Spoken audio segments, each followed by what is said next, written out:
बिस्मिल्लाहिर्रहमानिर्रहीम।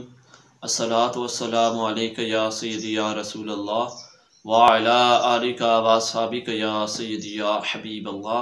अल्लाहुम्मा अंसिलहुल मक़अदल मुक़र्रबा इंदका यौमल क़ियामह। आज मैं आपके सामने नसीहत नंबर 11 पेश करूँगा, जो इब्ने अबी दरदा रज़ियल्लाहु ताला अन्हु ने अपने बेटे को की, और वो फरमाते हैं कि ऐ मेरे बेटे, हमेशा याद रखना और मस्जिद को अपना घर बना लेना और ज़्यादा वक्त मस्जिद में गुजारना। मैंने आप सल्लल्लाहु अलैहि वसल्लम से सुना था कि आप सल्लल्लाहु अलैहि वसल्लम ने इरशाद फरमाया कि अल्लाह ताला के घरों में से एक घर मस्जिद है, और इसमें अक्सर वक्त जो ज़्यादा वक्त गुजारता है, अल्लाह ताला उससे पुल सिरात से गुजर कर जन्नत में दाखिल कर देता है। एक और हदीस में आप सल्लल्लाहु अलैहि वसल्लम ने इरशाद फरमाया, अल्लाह ताला के नज़दीक बेहतरीन जगह मस्जिद है और सबसे बुरी जगह बाजार है। और मुझे क्या लेने दीजिए, यानी मोमिन का सबसे अच्छा ठिकाना मस्जिद है और सबसे बुरा ठिकाना बाजार है।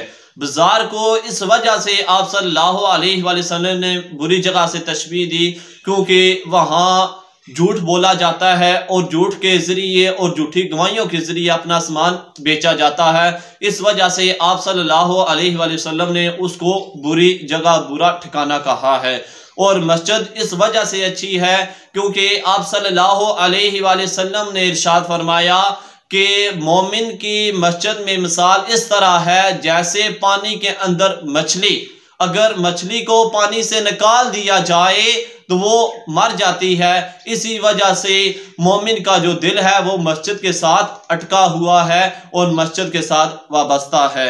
आप सल्लल्लाहु अलैहि वसल्लम ने इरशाद फरमाया कि जब कोई बंदा मस्जिद में दाखिल हो तो तहियतुल मस्जिद पढ़े, यानी मस्जिद के जो 2 नवाफिल हैं वो अदा करे। अगर मकरूह औकात ना हो, अगर मकरूह औकात है तो फिर बंदा ना पढ़े, और अगर मकरूह औकात नहीं है तो फिर बंदे को तहियतुल मस्जिद पढ़ने चाहिए। उसके बाद आप सल्लल्लाहु अलैहि वसल्लम ने इरशाद फरमाया कि मस्जिद में दुनियावी बातें ना की जाएं, यानी दुनिया की बातों से मस्जिद में इससे बचना चाहिए और दुनिया की बातें जो है मस्जिद में नहीं करनी चाहिए। अल्लाह ताला की बरगाह में दुआ है कि अल्लाह ताला इस नसीहत पर अमल करने की तौफीक अता फरमाए।